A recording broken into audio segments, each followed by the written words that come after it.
Welcome to Concepts in American Government by Mesa Community College. This video looks at the question of why do we have government and explores the role of the state. To begin, let's engage in a thought exercise called the tragedy of the commons. This example was first given by an economist named William Foster Lloyd in the 1830s and then popularized by an ecologist named Garrett Hardin in the 1970s. It's useful to illustrate a few of the concepts we want to begin with. So imagine that you live in a pre-industrial village, pictured here in the slide. There is no government and there is no outside rules that imposed on your village. Your village lives the same way it's lived for generations. In this village, all the people who live there have their homes, their gardens, and their cows. The homes are represented by the little squares in the diagram. And these cows graze all day, each day, in the commons area. Now this area is open to all, which is why it's called the commons, and it's shared by the community. Now in the morning, people take their cows from their pens, take them to the commons area, and let them graze all day long. And then in the evening, they come back, they bring their cows out of the commons area, put them back in their pens. And this has been the daily pattern of life for generations and generations. Recently, though, scientists at the local college have completed a study on the carrying capacity of your commons area. You see, the problem is that most grazing animals, like goats or sheep, when they're eating grass and they get to the bottom, the nub of the grass, they'll stop and they'll go on to find something else to eat. And if they can't find something else to eat, they go hungry. Cows, on the other hand, are not that bright, and they eat down to the nub, and if they can't find more grass, they just keep on eating. And they actually destroy the plant. They eat the grass down to its very roots. This destroys the plant so it doesn't grow back, which actually reduces the carrying capacity even further than it was before the cows got overly hungry. Now this is one consequence of overgrazing, and if we look at the federal lands throughout the West, it's actually quite a problem because cattle have overgrazed and destroyed the native plants and altered the carrying capacity of the ecosystem throughout the West. Now, this hasn't happened in your commons yet, though. The scientists, however, warn that the carrying capacity for your village appears to be 100 cows. Now, the problem that you have to deal with is that there are currently 125 cows grazing in your commons area. Now, the viability of the commons in the future is therefore being threatened. So an emergency meeting has been called for the village. Now, to keep the math easy, let's assume there are 50 households in this community that share the commons.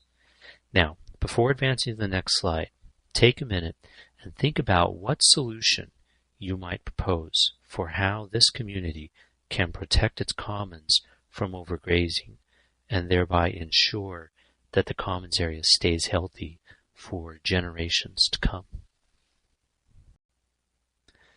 Now, given the numbers, most groups presented with this problem determined that each household should have a 2-cow limit. Now, this agreement will keep the community within the 100-cow limit and thereby avoid overgrazing the commons. It seems like a fairly reasonable way to go about it. Other suggestions that have commonly come up would be to privatize the commons and not worry about a collective problem. That gets complicated, though, because inevitably conflict will result over deciding who gets which parcel, because the grass is indeed greener on the other side of the fence quite often. Another solution is to go with a per capita allotment, meaning big families get more than 2 cows, small families get less than 2 cows. For the sake of argument, though, let's assume that this village has agreed on a 2-cow per family limit. There's all the hands go up, majority rules, and it's decided that in this village you'll stick to a 2-cow per family cap. That night, the scent of barbecue beef wafts through the air as some people remove their excess cows from the marketplace.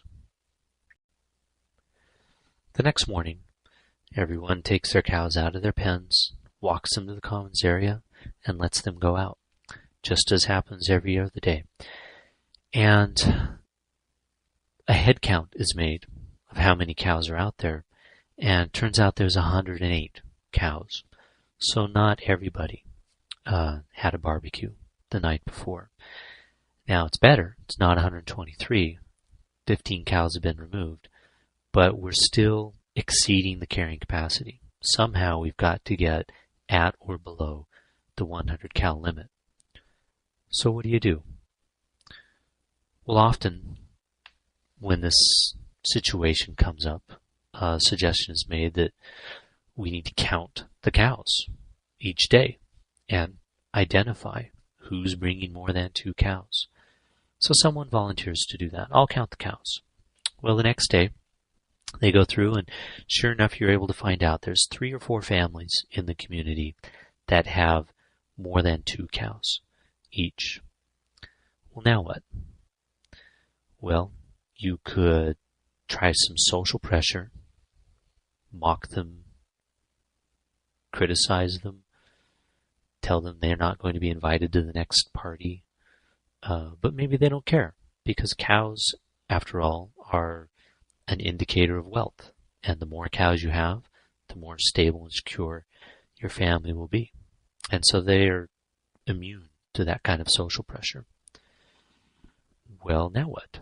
Can you just say you're not allowed to bring more than 2 cows? But they can come back and say, well, I've brought more cows every day my whole life. My father used this commons and had 5 or 6 cows. My grandfather had several cows. You have no right to tell me that I can only bring in 2 cows. And so they bring in their 4 or 5 cows.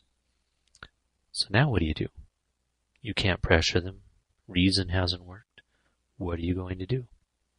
Well, one option is to physically bar them from bringing their extra cows in, but that is going to lead to an altercation of some kind because they want to bring their cows in.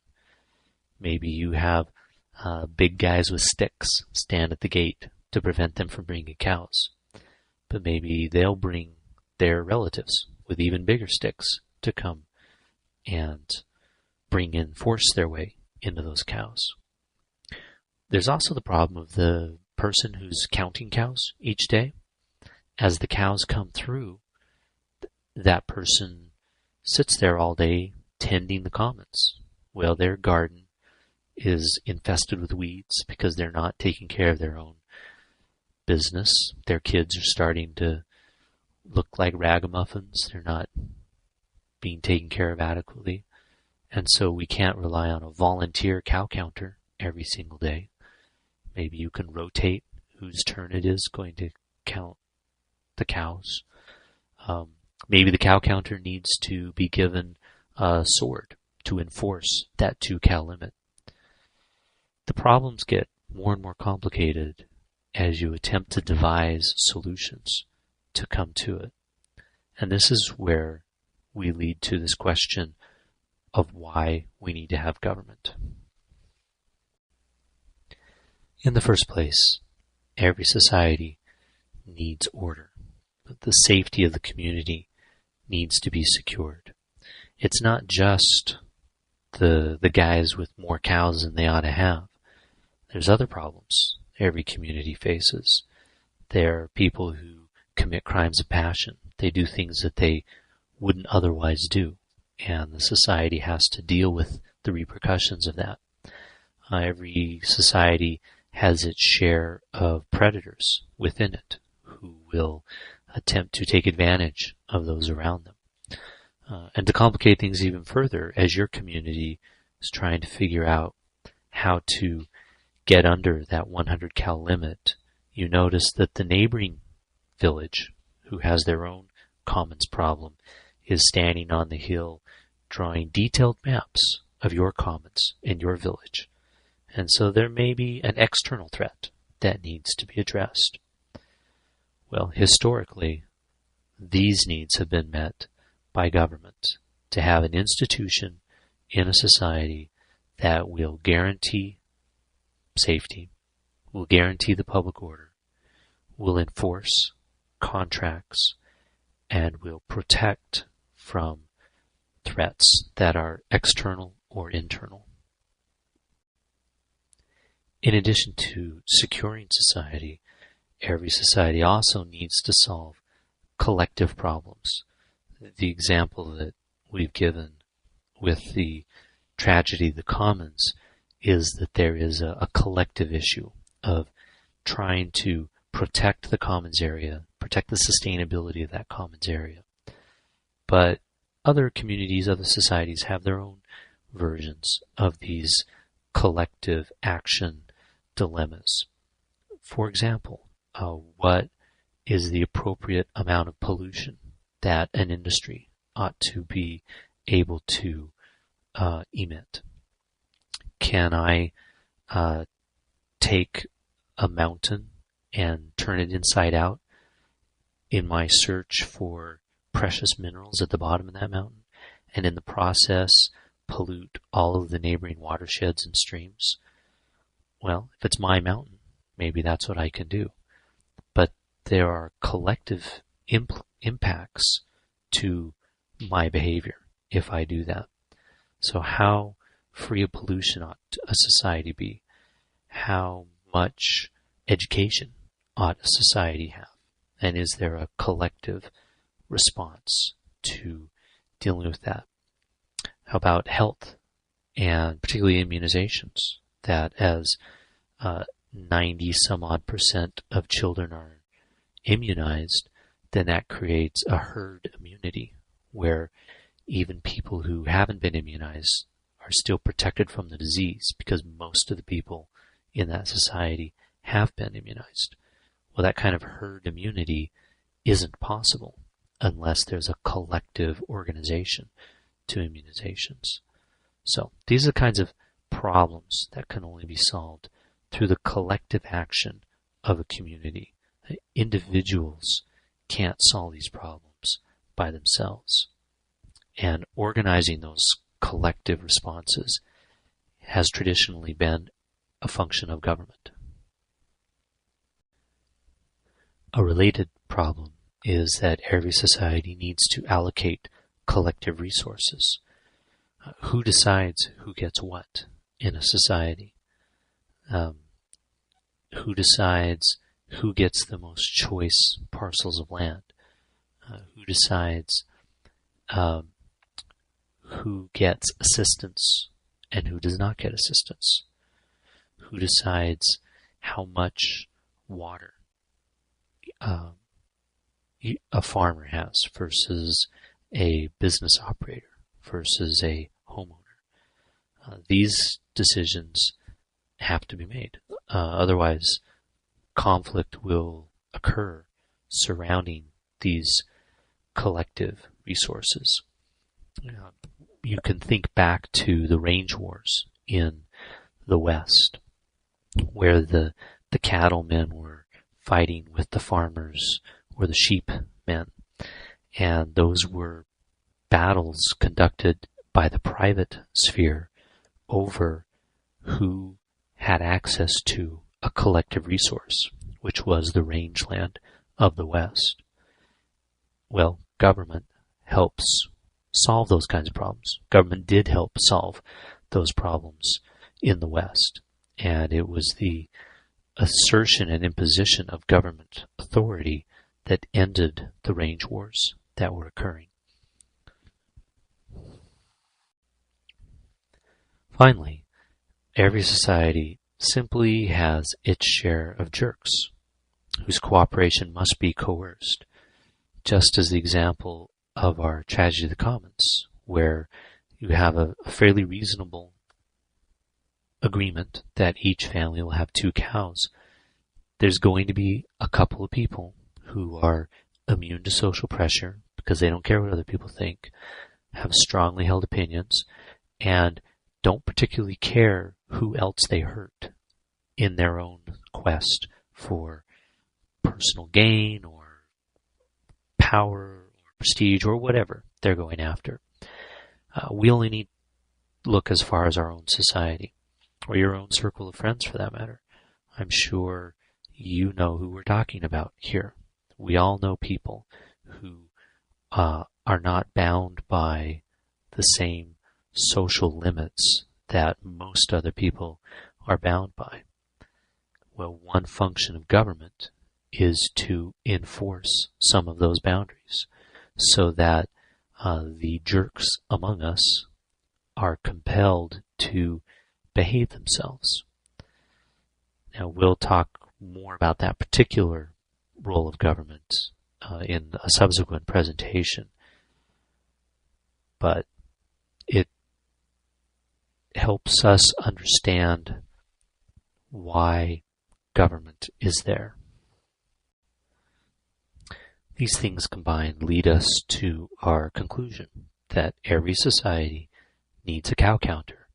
They need some entity to stand at the gate and enforce the community's rules. In this case, it's 2 cows per family. But it might be a speed limit, or it might be that a divorced father has to pay child custody or child support.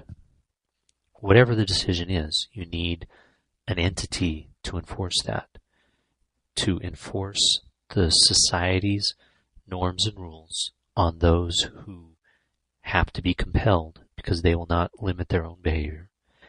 An entity that is capable of allocating collective resources and following the will of the community in determining who gets what. An entity that is able to solve collective problems or bring the people of that community together in order to solve those collective problems. And an entity which will protect us from the predators among us and also from foreigners who may threaten our safety or our property. Historically, these are the functions that government has played.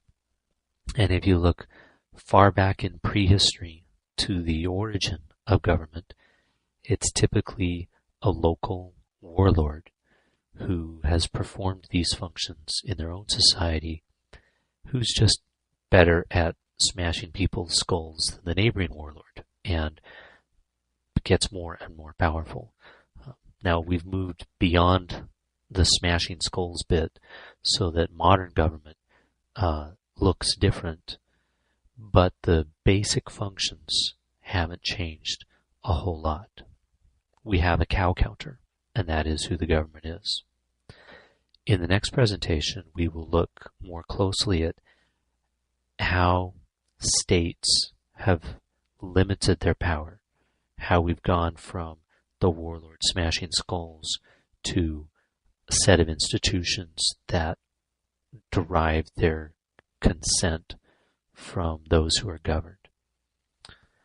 This concludes the first presentation, so remember to review the objectives that have been covered before we move on to the next presentation.